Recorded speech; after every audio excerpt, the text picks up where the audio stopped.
Chers frères et sœurs, rassemblés dans cette cathédrale Sainte-Marie de Bayonne, et vous tous qui nous rejoignez par les ondes de Radio Lapourdie ou par vidéo sur le site du diocèse de Bayonne.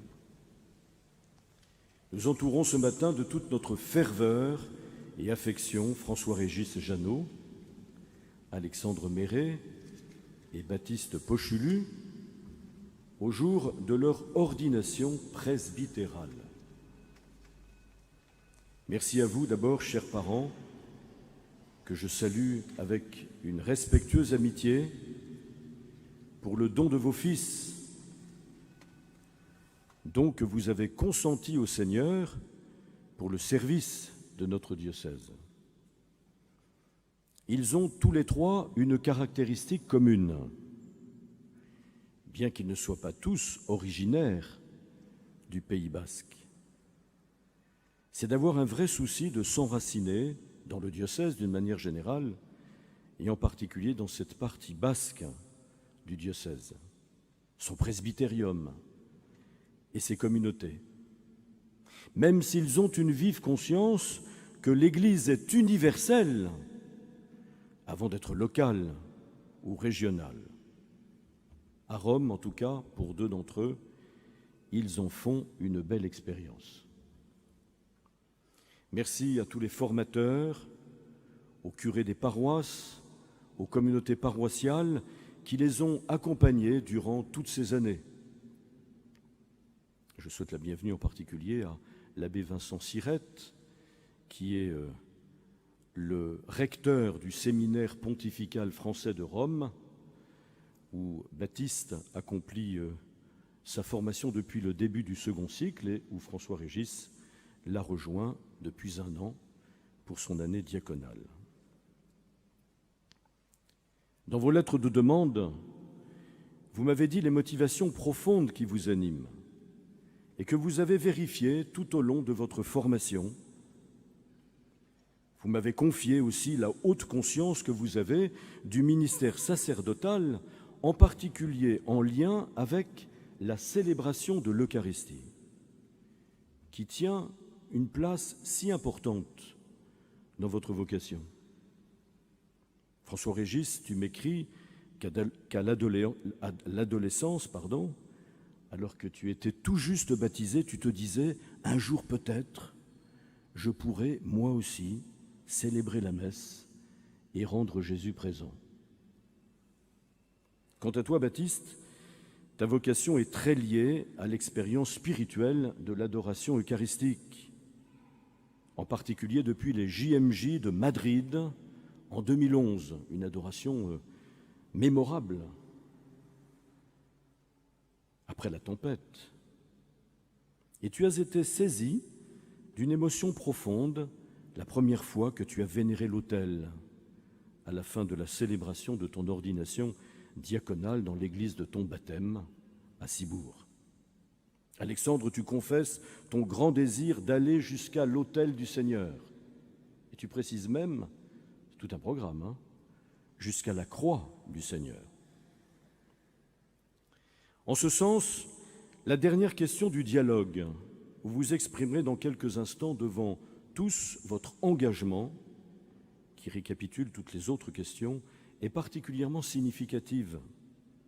Voulez-vous, de jour en jour, vous unir davantage au souverain prêtre Jésus-Christ, qui s'est offert pour nous à son Père en victime sans tache, et vous consacrer à Dieu avec lui pour le salut du genre humain?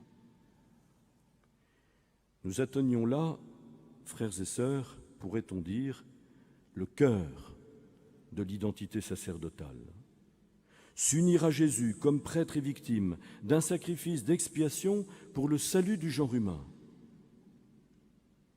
Il y a ici une expression déterminante. Vous consacrez à Dieu avec lui. Il ne s'agit pas seulement de se consacrer comme on se consacre à une activité dont on aurait l'initiative, mais d'être consacré, d'entrer dans la consécration même du Christ. D'ailleurs, vous répondrez « Oui, je le veux, avec la grâce de Dieu ». La prière d'ordination y fera écho. Par l'Esprit Saint, Jésus s'est offert lui-même à toi comme une victime sans tache. Il a fait participer à sa mission ses apôtres consacrés dans la vérité. Vous serez vous-même consacrés au plus intime de votre être par le don de l'Esprit Saint. Nous t'en prions, Père Tout-Puissant, ce que je dirai encore dans la prière d'ordination. Donne à tes serviteurs que voici d'entrer dans l'ordre des prêtres. Répands une nouvelle fois au plus profond d'eux-mêmes l'esprit de sainteté.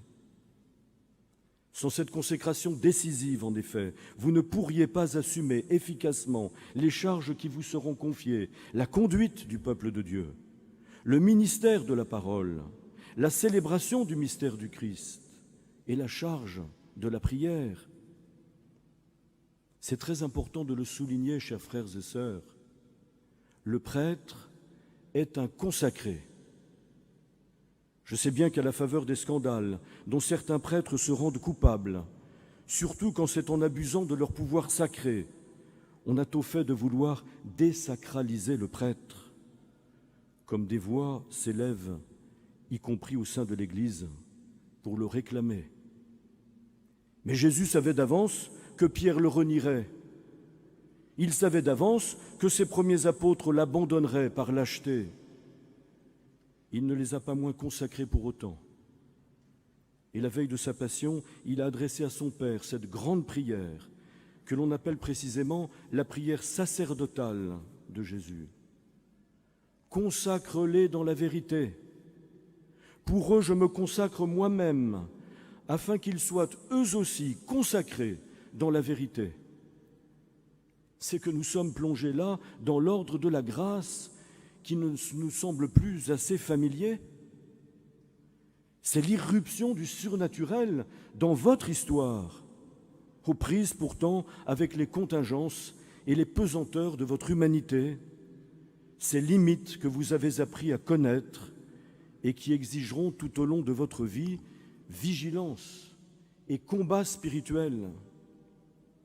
C'est tellement grand qu'il est permis d'en douter. Cela excède tellement les limites de notre nature humaine. Les disciples n'avaient-ils pas pris Jésus ressuscité, leur apparaissant au cénacle pour un fantôme? Et nous avons entendu dans la première lecture que Pierre, délivré miraculeusement de la prison par l'ange du Seigneur, ne savait pas que tout ce qui est arrivé grâce à l'ange était bien réel. Il pensait qu'ils avaient une vision. Oui, Dieu va intervenir aujourd'hui dans la réalité concrète de votre humanité, quelles qu'en soient les faiblesses. Il va vous communiquer le don de son Esprit Saint. Pour être au diapason d'un tel mystère qui vous dépasse, il vous faut, comme les apôtres, dans le récit de la profession de foi de Pierre à Césarée de Philippe, être intégré dans l'aparté du Christ avec son Père. Luc indique, quant à lui, que Jésus priait à l'écart, mais que ses disciples étaient là lorsqu'il les interrogeait sur son identité. C'est parce qu'ils sont introduits par vocation dans le cœur à cœur de Jésus, avec son Père, qu'ils peuvent percer dans la foi son mystère et accéder à une connaissance de lui qui dépasse l'opinion que se font les gens. Tu es le Christ, le Fils du Dieu vivant. Là est soulignée la place primordiale que la prière devra toujours occuper dans votre avis pour entrer dans cet aparté du Christ avec son Père, où il vous introduit de manière privilégiée. De même, on ne peut pas comprendre ce qu'est la réalité sublime du prêtre si l'on n'est pas introduit de l'intérieur dans le mystère du Christ. Ne nous étonnons donc pas de l'opinion que les gens se font parfois du prêtre, qu'ils voudraient désacraliser. Le plus douloureux, c'est que cette opinion est parfois exprimée au sein même de l'Église, dénonçant ainsi un manque criant d'expérience théologale du Christ et de l'Église, en toile de fond de bien des débats récurrents autour de la figure du prêtre, sur le célibat sacerdotal, l'ordination des femmes, la participation au gouvernement de l'Église, avec la désolante propension à réduire la perspective aux prérequis du monde. Comme l'a rappelé de manière très particulière le Concile Vatican II, les tria munera, c'est-à-dire l'enseignement, la sanctification et le gouvernement, sont unis de manière indissoluble dans la personne du prêtre. Par votre consécration, vous ne deviendrez pas pour autant des super-chrétiens. L'ordination sacerdotale ne confère pas au prêtre, dans l'ordre de la participation à la grâce du Christ, une dignité supérieure à celle que l'on reçoit par le baptême. Il n'y a pas de plus grande dignité que celle du baptême. Comme l'écrit le père de Lubac, l'institution du sacerdoce et le sacrement de l'ordre ne créent pas à l'intérieur de l'Église 2 degrés d'appartenance au Christ, et comme 2 espèces de chrétiens.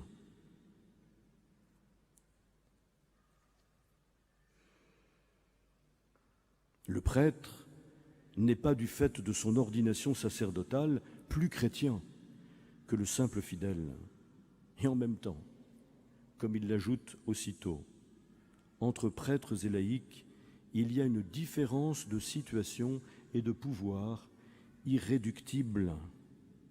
Le Concile Vatican II évoquera une différence non pas seulement de degré, mais d'essence. En ce sens, le caractère sacerdotal doit être grandement honoré, car Jésus a choisi les prêtres comme ses instruments pour agir sur les âmes et ainsi engendrer et entretenir en eux la vie divine. Mais c'est essentiellement un service, même si c'est le plus haut service. Aussi, malgré les remises en cause diffusées aujourd'hui, qui pourraient bien vous déstabiliser, appuyez-vous avec confiance sur le Seigneur et soyez assurés qu'il vous assistera. Comme Paul l'affirme à Timothée dans la 2e lecture que nous avons entendue, « J'ai été arraché à la gueule du lion, le Seigneur m'arrachera encore à tout ce qu'on fait pour me nuire. » Comme le disait si souvent, sous forme d'encouragement, le cardinal Roger Etchegaray, qui nous a quittés l'an dernier. C'est le beau temps pour être prêtre. C'est le beau temps pour être prêtre. Le sacerdoce ministériel va encore vous établir dans un lien nouveau avec l'Église, comme on le voit dans l'Évangile que nous venons d'entendre. En réponse à sa profession de foi, Jésus dit à Pierre, « Et moi, je te le déclare, tu es Pierre, et sur cette pierre, je bâtirai mon Église. Et la puissance de la mort ne l'emportera pas sur elle. » La comparaison est audacieuse, car dans l'Écriture, c'est Dieu et Dieu seul qui est le rocher d'Israël. Le nom de Pierre est donc particulièrement éloquent. Il dit la grandeur de la mission qui lui est confiée par Jésus. Par le don de Dieu, il est porté bien au-delà de ses limites humaines. Il devient, comme vicaire du Christ, ce pécheur de Galilée, la pierre inébranlable sur laquelle l'Église est appelée à reposer. Pierre l'est à un titre tout particulier, doté par Jésus lui-même d'une primauté que personne dans l'Église primitive ne songera à lui contester, quand bien même ils étaient si prompts avant la Passion à se disputer la préséance, et alors que son reniement était désormais connu de tous. Mais il est manifeste, même si c'est à un degré moindre, que tous les apôtres, et donc aussi leurs successeurs, et donc aussi les prêtres à la manière des apôtres, comme coopérateurs des évêques, sont appelés par Jésus à être les pierres de fondation de l'Église.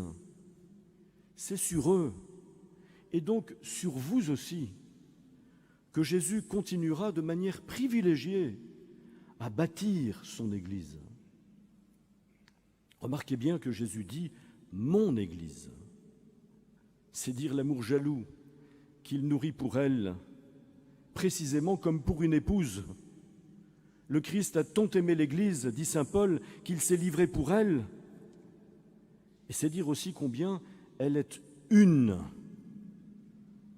À l'instar de Pierre et des autres apôtres, vous serez appelés, en communion avec votre évêque et ses successeurs, dans le respect et l'obéissance, à travailler ardemment à l'unité et à l'indéfectibilité de l'Église, en particulier contre tout ce qui la menace d'écroulement à l'extérieur comme à l'intérieur d'elle-même.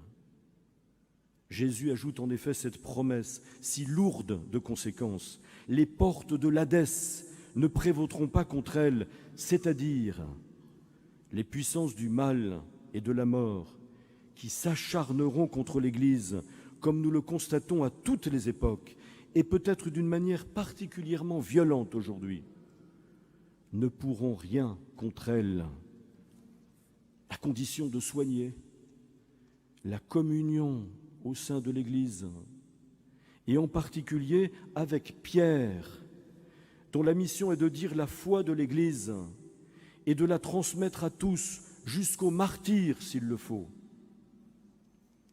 Aux portes de l'Hadès, Jésus oppose les clés du royaume des cieux, qu'il confie à Pierre et aux autres apôtres, avec le pouvoir de lier et de délier. Cela signifie que votre pouvoir ne sera jamais pour condamner, même s'il faudra parfois lier de manière temporaire, mais toujours pour conduire patiemment les âmes au ciel.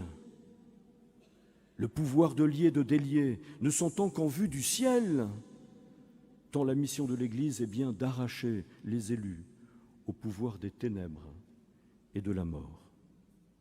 En particulier, je vous recommande d'être, sous l'autorité de l'évêque, des apôtres de la communion au sein du presbytérium. Ne laissez aucun ferment de division s'insérer entre vous. Ne laissez jamais vos opinions personnelles et vos émotions subjectives prévaloir sur la parole objective du Christ, écrite et transmise fidèlement par le magistère de l'Église. Je me réjouis de savoir les belles relations que vous entretenez avec vos aînés dans le sacerdoce. Vous me confiez ce que vous leur devez et les liens d'amitié que vous avez soin de tisser avec eux. Construisez aussi avec les prêtres de votre génération des relations fraternelles fortes pour porter demain ensemble les défis de la mission dans notre diocèse et constituer avec eux un corps sacerdotal uni et fraternel. Le monde a besoin de ce témoignage d'unité. C'est la nature de l'Église, corps et épouse du Christ, temple qu'il reconstruit toujours par la force de sa mort et de sa résurrection, d'être une. Tout notre ministère serait stérilisé par nos divisions. Vous aurez à cœur aujourd'hui de confier votre sacerdoce à la Vierge Marie. Elle est vraiment la mère de l'Église, celle qui rassemble pasteurs et fidèles dans l'unité. En se tenant au milieu de nous, comme en ce temps-là, au milieu des apôtres et des disciples de la première heure, hommes et femmes, elle nous garde dans une prière unanime et nous dispose à accueillir le don de l'Esprit Saint. Chers frères et sœurs, qui êtes venus participer à cette célébration et entourer François-Régis, Alexandre et Baptiste, prions maintenant avec ferveur pour nos ordinants, comme la première communauté chrétienne de Jérusalem, qui priait Dieu pour Pierre avec insistance. Amen.